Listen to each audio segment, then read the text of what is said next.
AI is incredible. It can teach you how to fry an egg and even write a poem, pirate style. Yarr! But it knows nothing about your work. Slackbot is different. It doesn't just know the facts. It knows your schedule. It can turn a brainstorm into a brief. And it doesn't need to be taught. Because Slackbot isn't just another AI. It's AI that knows your work as well as you do. Visit slack.com/meet Slackbot to learn more.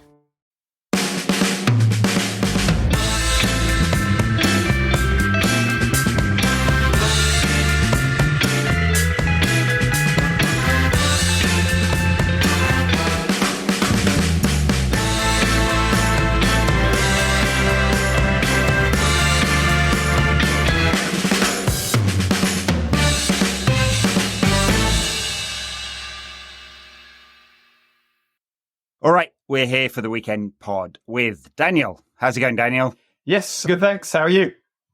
Doing all right. Enjoying the last bit of the summer sunshine, what we have here. Anyway, did not enjoy Manchester United yesterday. Apart from that, all right. I haven't let it ruin my weekend yet. No, I mean, as I had to do today, I had to do F1 followed by the Liverpool game for work. So actually, watching United be is probably the highlight of my weekend. Awesome. But, I mean, there were things to not despise about that performance, I would say, while at the same time, enough things that were wrong with it that make you wonder if this manager's going to make it better enough. Although it will get better over the next few weeks. I do believe that. Will it get good or good enough? Obviously, that feels much more up in the air at best.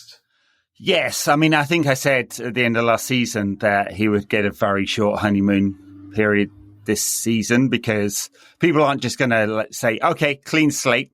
We're going to remember the, how many defeats was it last season? A lot last season and the 8th place and all of that. And it's just going to carry over. And I think the reaction to this defeat is kind of borne that out, really. He's immediately under pressure. And I guess the really worrying things about it, and we can come on to the really good things. There were, definitely, I agree with you.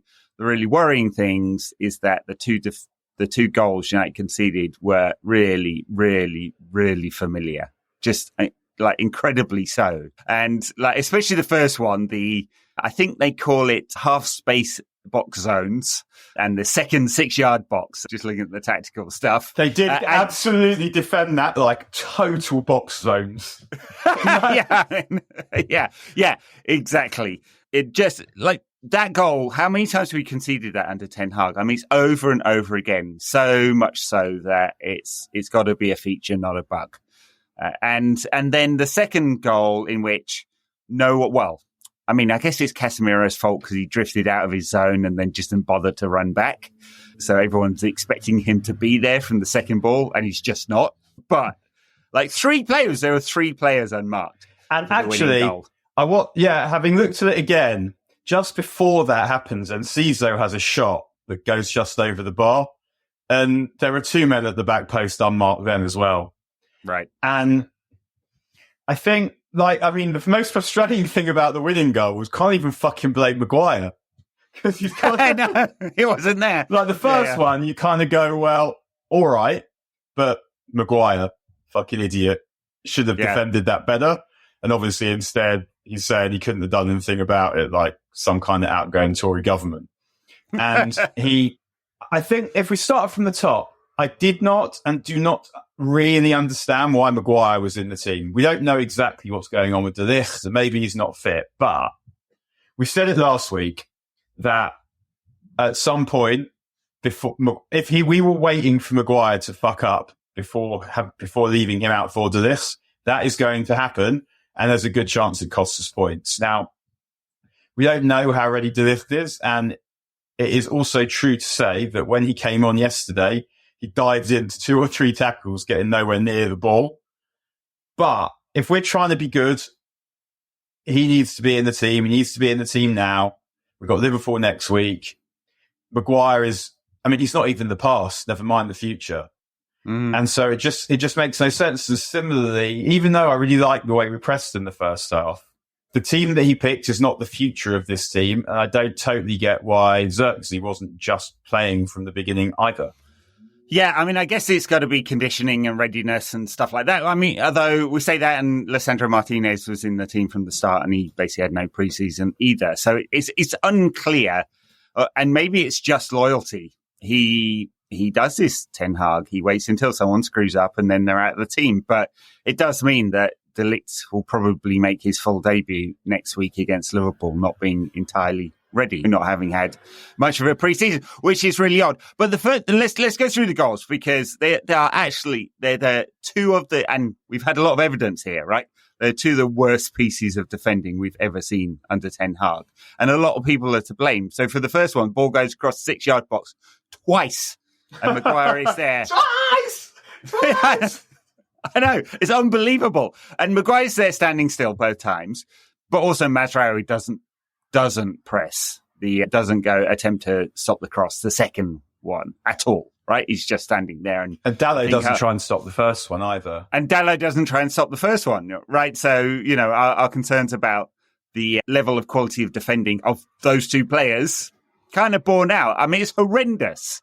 And then we've talked about the second one already. I mean, it's mostly Casemiro's fault because he's just abandoned his zone. But it's also, if you look at the still shot, especially, Martinez is way outside of where you'd normally expect him to be standing. He doesn't reset at all. But Martinez and Dalot, I think, with the second one, have gone to try and do some defending. And it's the job of the others to try and do something about that. But obviously, Casemiro, as fucking Darren Fletcher calls him, one aggravating. He's so bad at his job, Darren Fletcher. It's unbelievable, really. This is the commentator, not the ex-Manchester player, now coach.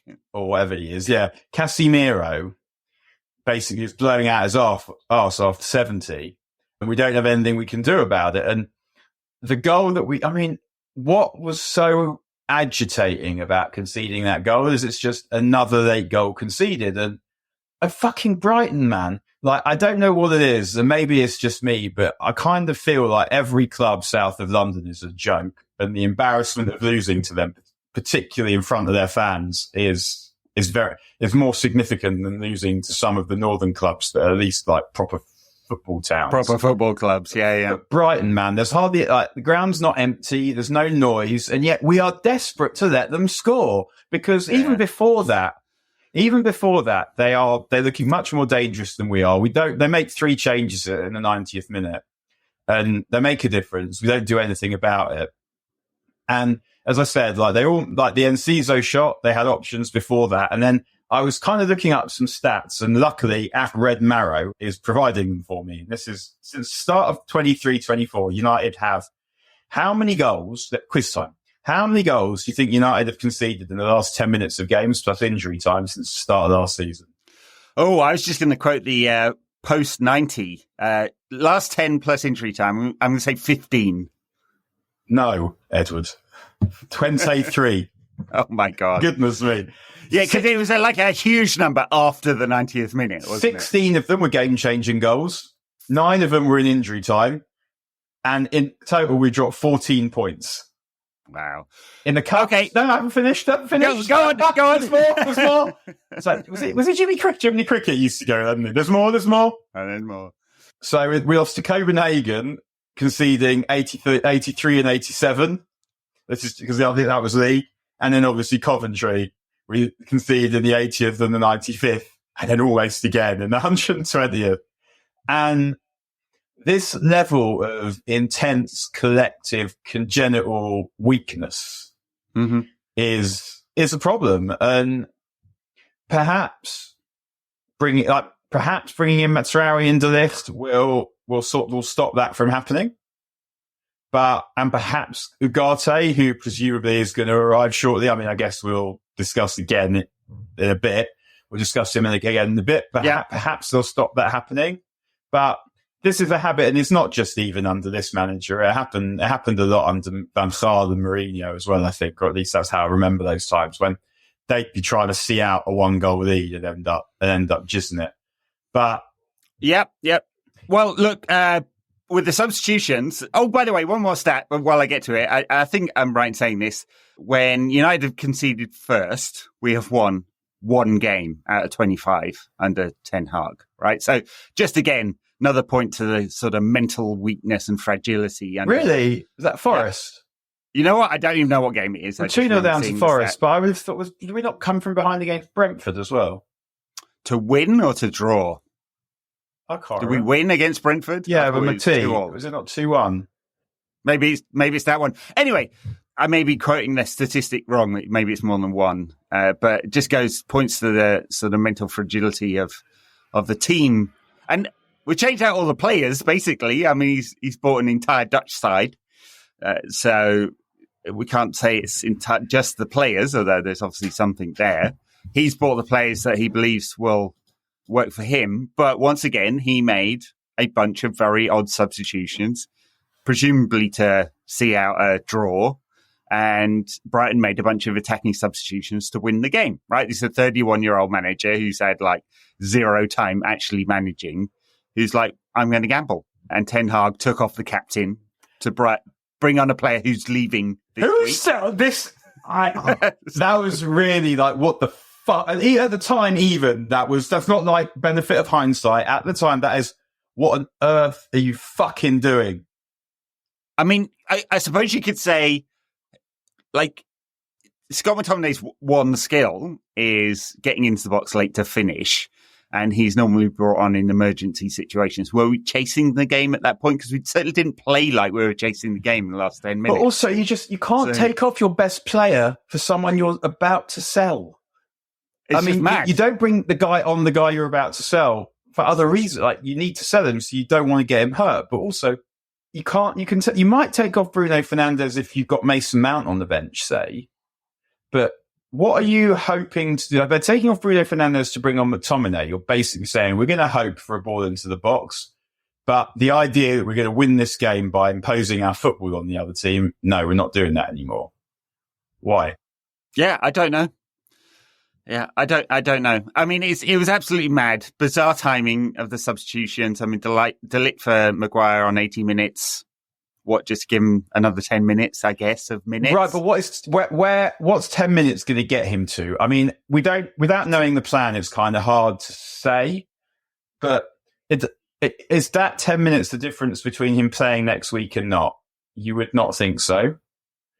And my sense is that he probably won't play. I know you said that he'd play against Liverpool. I don't think he will. No, I guess not. Yeah. Yep. And going back to the other substitutions, I mean, Xerxes for Mount at halftime kind of made sense, right? Because United created one shot on target in that first half. One. I mean, shots on target is not necessarily the best way of describing that, because there was the Mount one. 4 shots. Then. But Ahmad should have scored. Like, the fact that he didn't get it on target doesn't mean there wasn't a good opportunity. And I think the problem with what he did, on telly they were saying he should have gone with his head. But I think that's because he goes with his left foot. Whereas to me, if you go with your right, you've got an extra split second to actually get your foot there because the ball's got to travel just that little bit further across your body. And then all it needs to do is hit it. Whereas trying to get it with the left, you're trying to sweep it inside the near post from quite close to the near post. And at that point, you've got to deal with direction. And it has to be perfect to go in. Whereas if you hang out a right foot, if it hits the middle of the side of the foot, it's probably going to go in. Thought that was bad decision from Ahmad.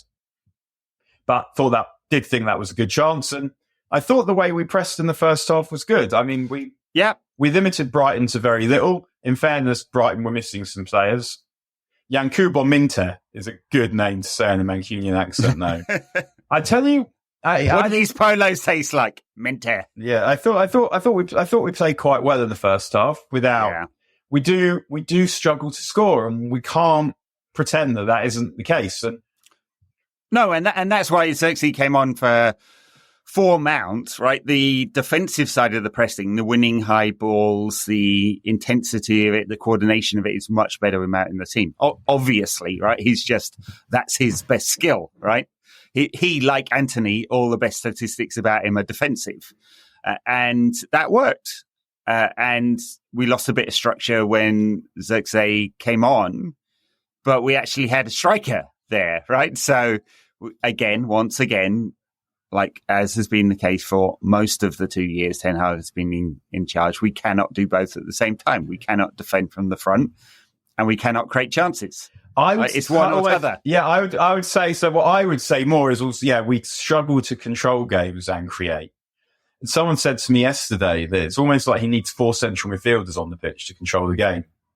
And I don't know that it shouldn't be like that. And I hope that as Xerxes settles, it'll stop being like that. But getting to this point of the season and where there are games happening and you get points for them, and we're not really in a position to go into them with our best, with the best available players, just feels slightly odd.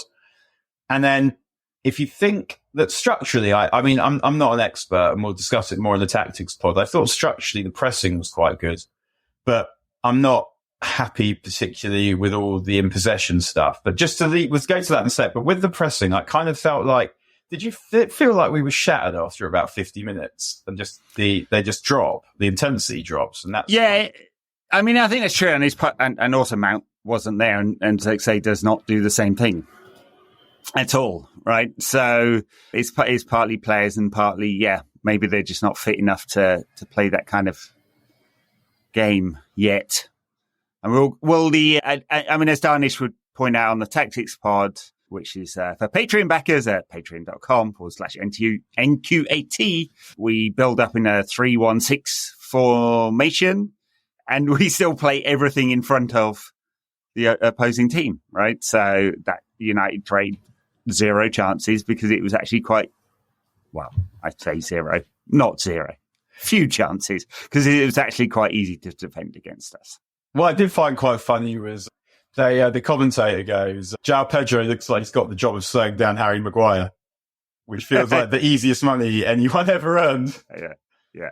We haven't talked about United's goal, which was actually well created. Mazraoui playing a ball between the centre-back and the full-back into the channel, and Diallo doing a good job of taking it first time, cutting in and shooting. What I really liked about this goal is when he's on the ball, there's a feint just before he comes inside where he gulls the defender into thinking he's going to go outside, and his movements are so sharp that he's back inside and he's got his shot away really quickly. And I thought he was probably our best attacker yesterday, Ahmad. I mean, still, do I think he's good enough to start for a team that challenges for the big pots? I would say he's got a lot of work to do. But at the same time, he's kind of earning the right for an opportunity to try and do it. So we'll see. And I guess the other pops us, although we just criticised him for not getting out to stop the cross before the first goal quick enough, I was kind of watching the game thinking, is Dallo good now? Thought he played pretty well yesterday. And I know my Calv, the tennis coach, will be listening to this going, shut the fuck up. But what I like about Dallo is that he offers you things in quite a lot of different ways. He can play right back and left back. He can take the ball. He can invert. He can take the ball and turn under pressure. He can make third man runs to get into the box as a striker. He can cross. He can get on the end of crosses. He can shoot from outside the box. He can do a lot of things. The thing that we need, and he's physical and he's quick. The thing that we need from him, obviously, is to do all these things consistently, often. But I would say over the last year or so, we've been getting to that point with him. And I thought, apart from that, where he was slow to jump, thought he played well yesterday. Yes, and he put in a fantastic cross with his left foot. For the chance that Ahmad missed. For Ahmad, which was the first time I think I've ever seen him do that, at least of that kind of quality. Yeah. Stuff to praise. We can praise United's structured pressing. We can praise most of the defending in the first half, except for obviously the awful one. I think Ahmad took his goal really well. Mazraoui is so comfortable in possession and coming into midfield to help with that build-up and make the extra attacking man. Obviously, beautiful pass. Dallo's improving. Casemiro has taken 3 games to demonstrate once again he is unable to compete at this level. He just cannot do the attacking stuff and the defending stuff at the same time. I think I tweeted midway through the first half, that's the 3rd time that he's just let everyone run past him because he did that a lot. His best stuff is attacking. Now with Casemiro, he cannot do the defensive part, which is why United will sell Scott McTominay and buy Ugarte, I assume. who only does the defending and none of the attacking. And so there's some good stuff there. It feels like Onana is doing a bit more. Obviously, he's still twatting it long more than we'd like, but he is way more than we'd like. He is looking to get involved in the play and actually pass the ball out, which is the reason we bought him in the first place. There are bits and pieces, but it feels like the fix is just to buy more and more better players, and I'm not seeing the evidence of the manager having fixed this yet after 5 preseason games and 3 season games. I think that the pressing is better, and I think that the defending is better, and there is less space back to front. We are not seeing dickheads run through our midfield with quite the same gay abandon as last season. So I do think it's got a bit better. It's not got better enough yet, but it has got a bit better. But question: Bruno and his Trivella, but it's sort of become in the last 2 weeks like Rudy's chip, where he can't help himself but try and do something harder than what the situation demands. But I hope, he could do with stopping doing that. But I think what we need more of, and I do think they'll get better at it, is they need to play off Zirkzee more. And I don't know what we'll do next weekend, because big club at home is really like Rashford's wheelhouse. That's where he's done his best work. But yeah, it does feel like it's time for Garnacho to come and replace him. I mean, Rashford played out of his arse yesterday. I thought he was all right against Fulham. He's fairly sharp against Fulham and City, actually. But he's not taking the chances he gets, and then there was just almost nothing from him yesterday. So the blind alleys absolutely do my head. And it's the worst of Rashford. It's when he runs down those blind alleys when he is not confident, and you want him to be taking on players and shooting, right? That's the best of Rashford. So the taking on of players is great. It's when he can't complete it that he's confident, when his confidence isn't high and he's not finishing chances. It's 3 seasons into the season. He was good in pre-season. He looked better, but as he should after a summer off and being up to speed fitness-wise quite quickly. But I'm worried, and it's hard to justify keeping Garnacho out the side. So while we've been recording, some information has surfaced. I mean, I call it information, but from like Sky Sports News or whoever. I mean, I don't know how it relates to betting on Sky Bet, but that United and Chelsea are discussing getting rid of Jadon Sancho in a swap deal with perhaps Ben Chilwell and Raheem Sterling coming the other way. I mean, I don't want Raheem Sterling anywhere near United. I think he's well past his peak. Ben Chilwell would be an emergency left back, basically, wouldn't he? I don't really feel either of those. I'd like a left back, but I don't want a left back who's going to become useless really quickly. Yeah. Well, if Shaw gets fit, he's not in the side. If Malacia gets fit, well, it's competition for the second choice. If Harry Amos develops, I mean, he's not ready yet, but develops in the way we think, we could end up with 4 left backs. Yeah, I guess that it feels, you rarely see swap deals because they rarely work. Yeah. But I guess United would love to get rid of Sancho. I can't see why Chelsea would want him. They've got a million wingers. Yeah, they've got so many, I can't keep up with how many they've got. I guess João Felix is playing in that left-hand side at the moment, no? Yeah, but they've got Madueke, Cole Palmer plays off the flank. I can't even remember how many other players they've got, but they do have some other ones. Yeah, well, Madueke obviously scored the hat-trick today. Cole Palmer played a bit more central alongside the racist. They've got to find somewhere for Nkunku. They've got to find somewhere for Nicholas Jackson. They've got Mudryk. Yeah. Oh, yeah. Well, of course, Mudryk started today after Enzo Maresca was rather less than polite about him in midweek. I'm not sure Jadon Sancho is going to be able to take that kind of direct in the public criticism. It's Maresca quite weird behaviour for Maresca. It's like, the fuck are you, man?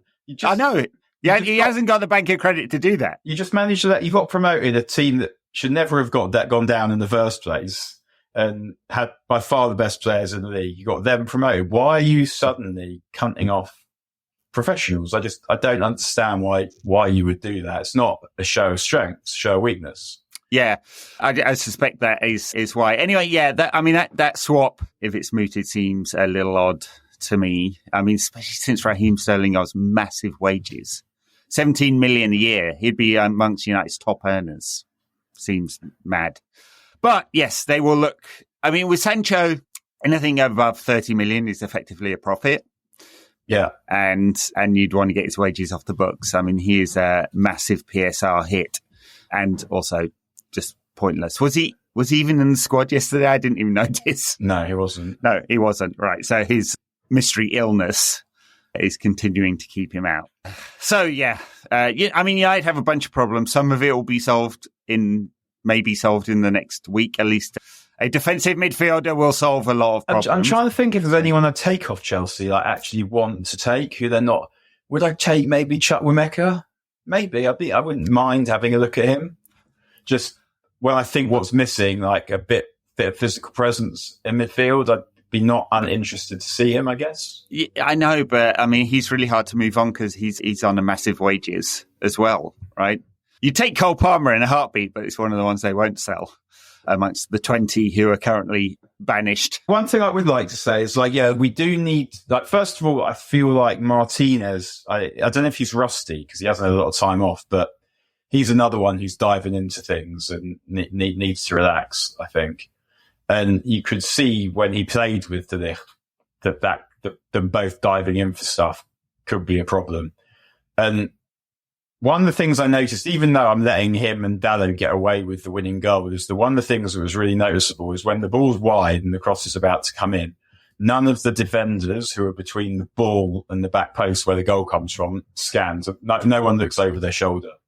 And just it's such basic behaviour that it's quite hard to blame the manager for that, because obviously, like, the players are his players, but they should know what to do when that happens, and it appears that they don't. And the other point I make is Xerxes, who was he sort of playing on the left almost with Rashford in the middle some of the time, which seemed a bit odd. But it just feels like when you get a player like him, there aren't that many players around who are like him. So the sooner that those players that we have can get used to playing with him, the better.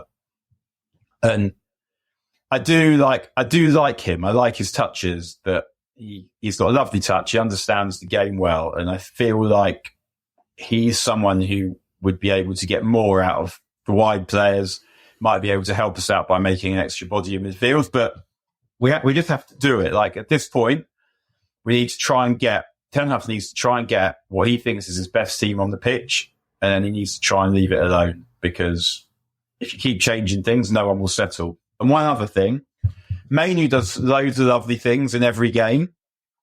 I don't love him playing to one side, because I want him on the ball as often as possible. And I don't feel like we're getting him on the ball anywhere near enough. And we need to try and find a way of making that happen.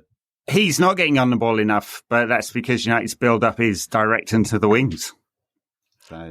Ten Hag does appear to prefer building down the wings and building centrally. I guess I don't know if it's a safety thing, but he does prefer that. But we need to, because we've got, like, Xerxes and Mainu in particular, really good small space players. Mm-hmm. And we need to, those two and Bruno, it feels like they could have a good relationship, but they need to be close together. And at the moment, they're too far away. Bruno's also spending far too much time, far too near the touchline.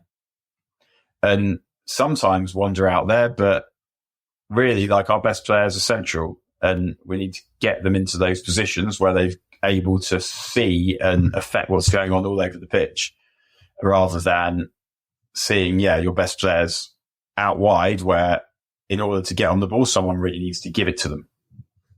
Yeah, I was just looking at Bruno's average touch map. It is skewed left, shall we say. Look, I mean, I think, as we were saying earlier, the structure was getting better. I don't like how United build up. They have no control. They go direct all of the time. Very often. It is, if you look at the pass map, it's skewed left. We really were mostly attacking down that side to very little effect.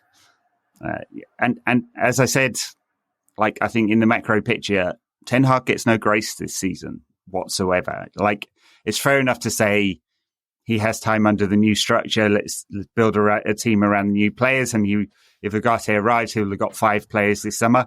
That's quite a lot to add to the team in terms of quality. I'm not saying fire him now after one defeat, of course. I'm just saying the pressure will be, rightly, very high. Yeah, if we lose again at the weekend, and then he'll have 2 weeks of it before the internationals. Yeah, again, he's not in danger of getting fired if we lose next weekend, but he can't afford for us to get into a rut of constant disappointment because, then he will be gone before Christmas. Yeah, I mean, 14 defeats before Christmas last season. If that's repeated, of course he's gone. Right. So Liverpool next weekend, whatever way you shake it out, even though they're also in transition, that is a challenging game. Southampton after that, and then Spurs, right? Who I watched Spurs Everton game yesterday. They were excellent against a terrible Everton side. I mean, I don't really think Spurs are any good. I don't think Liverpool are that good either. But what Liverpool have is they have lots of brilliant attackers who can fuck you up at any time. They didn't play particularly well against Brentford. They were better in the second half than the first half, but they didn't put Brentford on the rack and keep them there. They weren't sustaining the attacks. The defence, Van Dijk is not as good as he was. Robertson's not as good as he was. Alexander-Arnold was never a good defender, still isn't. The midfield's not that good either. You can get at them. It's just they've got Jota knows how to score goals. Salah knows how to score goals. And Diaz is an excellent player. And then behind them, they've got Nunez, who's a really different player. Gakpo, who knows how to score goals. So they're difficult to stop. And that was really why they contested the title for as long as they did last season. It wasn't because they were good, because they weren't. It was just they had a lot of goals in them. And we have no goals in us. And I think the thing with United is we can win any one-off game against anyone because we can deliver a performance like the one we delivered in the cup final. Maybe we'll do it again next weekend. The problem is the week to week. Yes, well, and that's what Ten Hag said, right? He said the first part of your statement there. After the game, he said, look, we won the trophies and look, we've done it in big games. But it's the week to week, right? At no point in his tenure have we had that kind of consistency, unfortunately.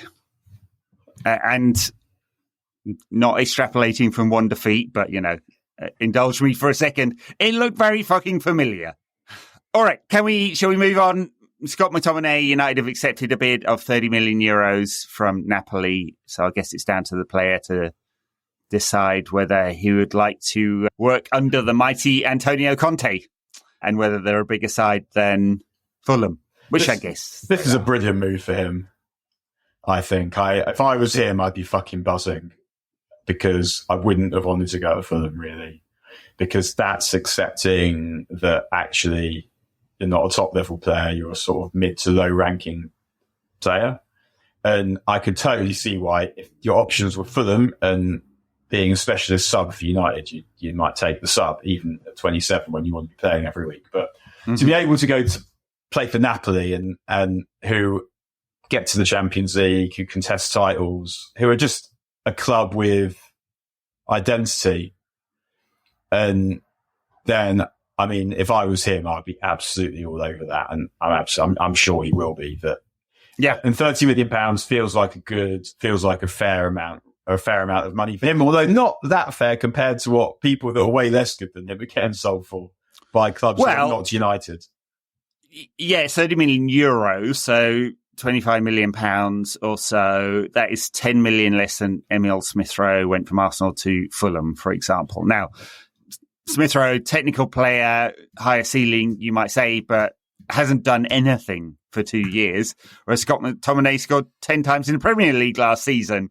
I mean, people should be falling over themselves for a midfielder who scored 10 times in the Premier League. Really, not many of them. So, yes, I don't know whether it's a fair price or not, given like players you've never heard of go for that much money, basically, in a PSR swap. So, would he want to work under Antonio Conte? Yeah, I mean, it feels like that might be a good fit. You know? Yeah, I think it will be. I'm happy for him. I like McTominay. Like, he's not good enough for United. There was a time, like, he's one of those players when he first got breakthrough under Mourinho, it just seemed like Mourinho was just trying to be a dick by picking him. And then, like, I've been not picking Pogba, but he did get quite a lot better quite quickly, to the point where it then became, okay, it's now who's going to play with him, not who he's going to play instead of. He didn't quite improve in the way that I hoped he might. In fact, in some ways, he probably got worse, but he's the only one who turned up in Gdansk.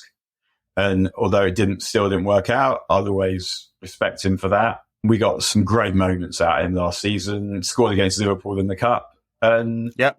Ideal world, and I keep saying this, I'd probably keep him as just my wild card 16th man in the squad, someone I think can come on as a sub at either end. But if you've got to sell him to get better, then that's not a difficult question in the end, much as I might like him individually as a bloke, feel like his spirit is something that the squad needs more of, not less of. The way it is, you have to take that deal, and he has to take that deal too, I think. I suspect he will, because otherwise what he's saying is he's going to play a big part for United this season. And if he's happy with that, fine.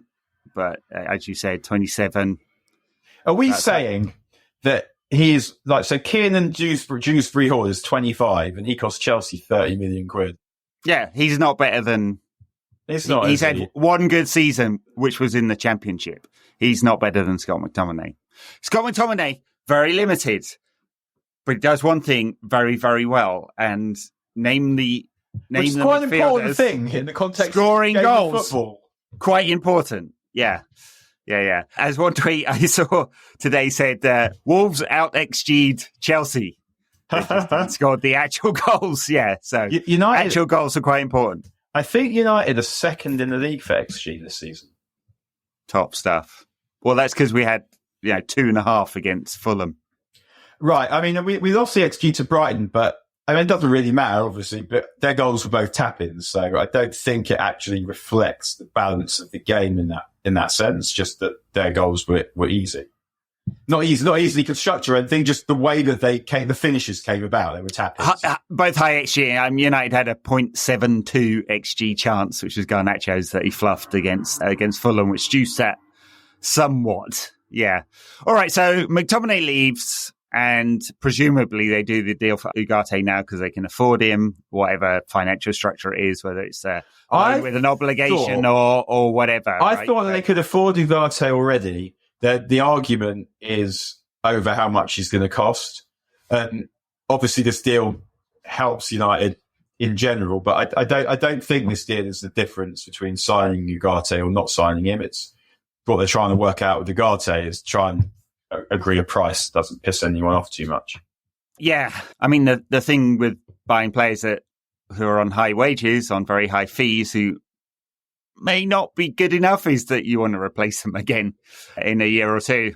And that might be the case with Ugarte. Well, it's going to be the case with Ugarte, but that's not a problem, I don't think. In that, I'm sure that we're going to go again in this position. I mean, we need two players for this position already to not have to play Casemiro if we don't want to. It's not. But I think the point with Ugarte is he's a particular kind of player, and there aren't that many players around who would like him. So even when, let's say we go and buy someone else, or let's say Collier turns out to be ready next summer and he takes the spot, you're still happy to have Ugarte because you need more than one player. Ugarte is someone you bring on in specific circumstances. You might bring on, because he's someone you can bring on if you're trying to see out a game, but also if you're really trying to press high, he's really good at that as well. So Ugarte gives you options, and I don't think it's a problem being stuck with him because you're going to need more than one player for his position anyway. So you sign someone who's better than him. You have the person who's better than him, but you still have him who's also useful to you. It's not someone, I don't think, like, say, McT or this age Casemiro, who just isn't good enough for what you need and is causing you problems. Yeah, well, I mean, and I don't think we have a sense of, I guess we have a sense of the fee, and they're arguing between 50 and 60 million euros. The other side of that, of course, is the wages. I'm not sure whether he's on a massive wage or not, but that has been part of the problem with United offloading players, right? Especially with Sancho, right? He's on a massive wage alongside the massive fee. It's the double whammy mistake that United have made too much over the last 10 years. So does this give us a better balance in the squad? Yeah, maybe. I mean, Ugarte's I guess if you're not building up centrally, which United just don't very often, He's the player who will cover the space, who wins duels, massive amount of duels, eats up space pretty well, won't get much of the ball, carries it forward as well. No, but he carries it. He's quite good. He's quite a good carrier, and he's got good feet. So I think another way you might look at Ugarte, and I'm not in a position to say, it's just the way he played at Sporting was different to the way he played at Paris. I don't really see him play for Sporting, so I can't really say all that much about whether it's the case or not. But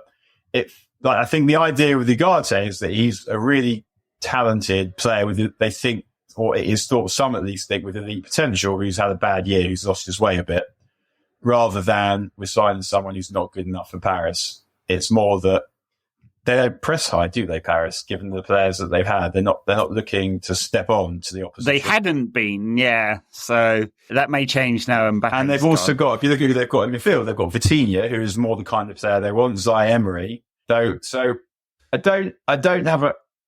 And João Neves, who's I didn't see it, who's apparently excellent for the first. He's of the season, yeah. Yeah, he's an excellent player. I mean, from what I've seen of him, it's so I don't mind the Ugarte signing, given that there aren't other options, and we will need someone else, whether it's Collier, who just, the Wenger called it internal solutions, whether there's an internal solution, or whether you have to go and say, well, who are we going to buy now? And then you spaff all of next year's budget on that player. That's fine, because Ugarte is still a player that you want to have in your squad. I mean, look who, let's think at Liverpool, for example, when they were good under Klopp, and the midfield was Wijnaldum, Fabinho and Henderson, but they still had Milner, who was someone that they knew they could pick in any game. And if if the team is still good, then Milner will be able to do a job. And United currently, they don't have the right players in, but they also don't have the players they can then bring in to come and do a job. And the thing with Ugarte will also be, it'll be the same again. Has he had a pre-season? Is he fit? And we're going to have to wait until November, basically, or whatever, until we're starting to see what this team's meant to look like. Yeah, well, he's been completely frozen out of the PSG side for the first 2 weeks of the season. I don't know whether he played in pre-season or not, actually. But yeah, I mean Enrique at PSG, Borja Neves, because he wants a deep-lying playmaker, basically. Ten Hag at United does not want that, quite clearly, and wants a more functional player in there who can win duels and win back the ball, which Ugarte will do. And he's right. I mean, you can't have Bruno and Mainu and not the other guy not be physical. Yeah. It has to be someone who's physical. And so I totally see that. And I mean, João Neves, I wonder if he's sort of, in some ways, a more physical version of Mainu. I don't think he's got the same beautiful weight of pass and quite the same imagination, but he's a not dissimilar player who's a bit strong, a bit bigger, a bit stronger, a bit more physical. And perhaps Mainu will fill out. But I feel like when Bruno moves on, the player that you bring in to replace Bruno won't be a player like Bruno. It'll be someone more physical. Yeah. Mainu's an interesting one, isn't he? Because I don't know. I see signs of fatigue there. He played constantly from October right through the summer. And then or maybe it's just he's not quite ready. He had his 3 weeks off and then he hasn't had a pre-season, right? So his pre-season were the games as soon as they started. But I don't know. He seems a little bit tired to me. Maybe Ugarte coming in allows Casemiro to play as the more attacking of that pair in midfield. And that's where we get the best of him. Or maybe in the last week of the summer, they move Casemiro on. It seems unlikely. That's unlikely. But what Casemiro, if we get Ugarte, what Casemiro gives us is it means you can then rest Mainu. Yeah, exactly. Casemiro can play that position. He can also play in a double pivot with Ugarte if necessary, and gives you a bit more flexibility. And I guess in the end, they know they need a midfield player. They know they need a physical midfield player, and Ugarte is what they've come back with. And I mean, I saw someone saying on Twitter that they wondered if it was just a data signing because Ugarte's data does look excellent. And I also think that they're not totally convinced by Ugarte themselves, because if they were, they'd probably have paid the money. They paid the money for Euro because they're convinced that he has what it takes to be the best. They won't pay the same for Ugarte. I mean, partly it's the selling conditions, obviously, that Paris just want to get rid and there's no competition. But I also think that they think he's not worth 60 million quid because they are going to improve on him again next summer, probably, unless he's brilliant. and better, not necessarily better than they think he is, but if he hit the top level that is within his athletic ambit, then they wouldn't need to replace him. But that happening isn't something that you bet on. So yeah, I think that they don't want to spend the money because they know that it doesn't feel like to them like the ideal solution. It just feels like the best solution in the circumstances. Yeah, probably right. All right. I think that's it for this week, unless we have any other... No, there's no other news, right? That's it. Scott McTominay, Ugarte probably get wrapped up before next weekend. Well, they'll have to because the window closes the last day of August this time around, doesn't it? Is that when it is? Okay. I believe it is. Yeah. No midweek game. Scousers next weekend. Then the midweek break. Then Southampton. Then Spurs. Interesting periods, isn't it? Up to the end of September. Oh, by the way, we get the Europa League draw on Thursday, I think, 29th. So we will get, well, God knows how many teams. It's what, 36 teams, I think, in this Swiss league. And then we get to play 8 games on a seeded basis. So it'll be 4 different teams at home and 4 different teams away. That's so fucking weird. It's so fucking weird. It's quite difficult not to get through as well. Honestly, United have to be terrible. I think we'll win this competition. I mean, we should have won it. We won it once. We should have won it under Ole twice. We should have won it both years under Ole. Some of the best football we played actually under Ole, and have played since Fergie, I thought, was in the first half of that game against Sevilla that we lose in the end with some of the classic consecutive error defending. But yeah, we should have won that competition twice. And there's very rarely anyone good in it. So yeah, I think we could win that competition. As you say, it won't be very difficult to get out of the group. It is some of the worst football you'll ever watch, and yet not having it is fucking depressing. Like everyone else having midweek games, United hardly playing between August and December is just grim. It would be grim. So Thursday nights on TNT Sports we'll get to enjoy. Very good. All right, we'll leave it there. Thanks, Daniel. Thanks, everyone, for listening. We'll be back shortly. Bye now.